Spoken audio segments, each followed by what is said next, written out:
Last 3 ওভারে Lucknow super জায়ান্টসকে জিততে হলে লাগতো 41 রান, 18 বলে 41 রান, কিন্তু তারা সেটাও করতে পারলো না। তারা 17তম ওভারে মাত্র 13 রান করেছে, আর 19তম ওভারে করেছে মাত্র 6 রান, আর 3 রান করেছে 20তম ওভারে। আর এইভাবেই দিল্লি ক্যাপিটালস 19 রানে লখনৌ সুপার জায়ান্টসের থেকে ম্যাচ ছিনিয়ে নিয়েছে। লখনৌ সুপার জায়ান্টস ম্যাচ হেরে আরও তলে চলে গেল, আর দিল্লি ক্যাপিটালস ম্যাচ হেরে আরও এক ধাপ ওপরে। প্রথমে দিল্লি ক্যাপিটালস ব্যাট করতে আসে, আর তারা ব্যাট করতে এসেই তাদের প্রথম 2 বলে একটা উইকেট পড়ে যায়। আর তারপরে তাদের অভিষেক পোড়াল 33 বলে 58 রান করে, সাই হোপ করে 27 বলে 38, আর ঋষভ পান্থ 23 বলে 33 রান করে, আর শেষে টি স্টাবস 25 বলে 57 রান করে। আর এরই বদলেতে 208 রান করে দিল্লি ক্যাপিটালস 4 উইকেট হারিয়ে 20 ওভারে। আর তারপরে লখনৌ সুপার জায়ান্টস ব্যাট করতে আসে, কিন্তু লখনৌ সুপার জায়ান্টস ব্যাট করতে এসে তাদের পর উইকেট পড়ে যাচ্ছিল। তাদের 4টা উইকেট খুব তাড়াতাড়ি পড়ে যায়, কারণ 20 রানের মাথায় তাদের 4টা উইকেট পড়ে যায়। আর তারপরে নিকোলাস পুরান এর জন্যই দিল্লি বা যে লখনৌ সুপার জায়ান্টস টিম আছে তাকে সে এগিয়ে নিয়ে যাচ্ছে। নিকোলাস পুরান এখন পর্যন্ত প্রত্যেকটা ম্যাচেই ভালো খেলার চেষ্টা করেছে এবং ভালো খেলে পারফরমেন্সও দিয়েছে।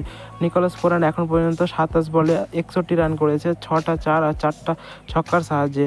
আর তার সাথ দিয়েছিল আরশাদ খান নিউ ব্যাটার। আরশাদ খান মাত্র 33 বলে 58 রান করেছে, আর সে 5টা ছক্কা মেরেছে, 3টা 4।